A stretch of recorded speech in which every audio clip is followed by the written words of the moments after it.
Olá, bom dia. Nós somos do Ministério O Evangelho da Sabedoria e hoje eu gostaria de trazer uma palavra a respeito da soberba que temos sobre o conhecer, o saber. Muitas pessoas acreditam que sabem tudo. Parece loucura. Elas podem até negar isso, mas elas acreditam lá no fundo que elas conhecem tudo, que elas são as donas da verdade, quando não é assim. Quando não deve ser assim. O grande mestre Jesus Cristo louvou a atitude dos, dos cidadãos de Bereia, através de Paulo, que disse que era uma boa atitude o pessoal da cidade duvidar deles, ao mesmo tempo que os tratava com dignidade e respeito, buscando ouvir e entender o que eles estavam dizendo e depois investigar. Esta é a postura que o cristão, o servo de Deus, deve ter. Ouvir as coisas sem preconceitos, exercitar a mente para agir sem preconceitos, sempre buscando aquilo que há de verdadeiro no que se ouve e buscando com isso se aproximar de Deus e de conhecimentos mais superiores. Sem medo de se colocar diante do diferente, sem medo também de questionar, mas não com soberba no coração, não com a vontade de ser o superior, o líder, não, jamais. O questionamento é para elevação, para aumentar o conhecimento, para suscitar o instinto da pesquisa. É para isso que serve o questionar, e não para se colocar como superior a X ou Y. Só que a maioria das pessoas não tem isso. A maioria faz exatamente o oposto disso.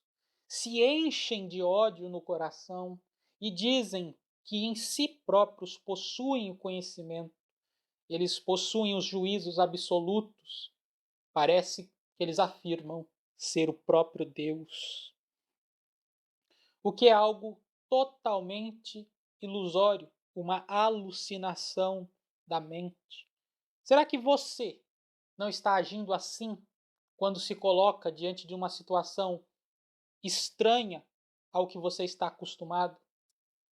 Será que você não está assim quando escuta uma palestra na internet ou ao vivo? Será que você não está se julgando o super sábio, o dono da verdade, fechado em si próprio, na sua própria ignorância, incapaz de se abrir àquilo que é verdadeiro, aquilo que vai te expandir os horizontes de pensamento, para que você possa realmente se aproximar dos conhecimentos absolutos? Como os bereanos. Os bereanos não se fecharam como os fariseus, como os tessalonicenses, que ao invés de ouvirem os apóstolos com humildade, ouviram cheios de ódio. Enquanto os apóstolos falavam, os tessalonicenses erguiam as mãos: mentiroso, você mente, você está contradizendo a lei, traidor da pátria. Traidor, você traiu a ordem dos fariseus, você seguiu a mentira, blasfemador. Assim os fariseus faziam, assim o povo de Tessalonicense fez com Paulo. Não ouviram ele com zelo, com dignidade, com humildade. Levantaram suas mãos contra ele e o trataram como um herege, como um animal. Enquanto o povo de Bereia fez o quê? O povo de Bereia falou assim: hoje te ouviremos, apóstolo, pregador de Jesus Cristo. E todos eles se assentaram ao redor de Paulo, que naquela época era comum que acontecesse desta forma. Estou exemplificando, passando uma exemplificação, que era assim que aconteciam nas ágoras, nos locais de debates de ideias, e os judeus seguiam muito esse modelo grego. Todos se sentaram ao redor de Paulo, como também se sentavam ao redor de Jesus Cristo na antiguidade, as pessoas simples, humildes. e falaram: hoje nós vamos ouvir o que o Senhor tem a falar, e você tem a falar. E ouviram. E Paulo falou, e alguns deles levantavam a mão, mas a lei diz isso, tudo com humildade. E depois, no final do dia, eles disseram: olha, parece que você está falando, parece que tem sentido, parece que é verdadeiro, mas não podemos acreditar até que nós façamos uma análise profunda. Por isso, espere na cidade, porque nos próximos dias nós vamos estudar a questão a fundo e debater entre nós. E fazendo isso, por muitos dias, os bereanos chegaram a uma conclusão e pensaram: Paulo está falando a verdade e Cristo é verdadeiramente o Messias. Se não for ele, não pode ser outro. Então chegaram à conclusão que Cristo era o Messias. Só que, vou levantar uma coisa: alguns dos bereanos, mesmo assim, não acreditaram em Paulo.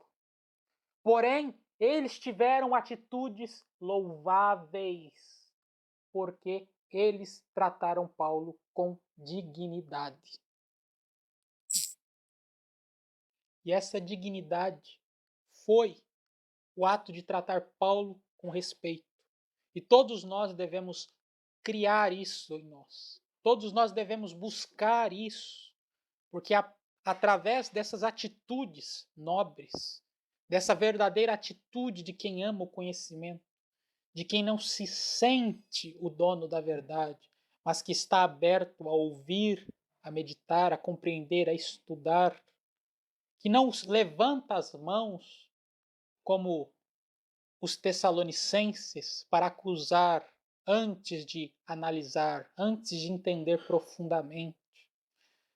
Porque só assim poderemos de fato compreender as coisas e chegar a um conhecimento mais próximo daquilo que é absoluto, que é a busca de todo ser humano. Essa foi a busca de Salomão, que disse que procurou a vida inteira a suprema sabedoria, comparando uma coisa com a outra, buscando a razão dela, ou seja, buscando a essência, buscando a origem, aquilo que dá uma substância para tudo que existe, aquilo que é irrefutável, aquilo que, quando é dito, cria mundos. Isso mesmo, esta é a sabedoria suprema. E Salomão buscou isso em tudo. Não ficou de preconceitos, estava sempre analisando coisas, meditando, compreendendo, buscando. Ele errou muitas vezes, certamente, mas a humildade, a busca pela suprema sabedoria era sincera em seu coração. E esta sinceridade devemos alimentar dentro de nós, se quisermos de fato compreender as coisas. Do contrário, seremos apenas acusadores, faladores que não sabem nada e que negam o único caminho da verdade, que é ouvir as coisas com humildade e estar disposto a pensar sobre elas e analisar todas as que são importantes à nossa vida. Pensem sobre isso. Se inscrevam no canal, o Evangelho da Sabedoria. Cliquem no sino para receber as notificações e compartilhem com outras pessoas, porque a soberba deve ser desfeita, porque ela é o caminho da destruição, da ignorância, da burrice. Devemos alimentar o sentimento investigativo, como os bereanos, que todos tiveram a humildade de ouvir Paulo. A maioria acreditou, como diz a Escritura. Porém, alguns não acreditaram.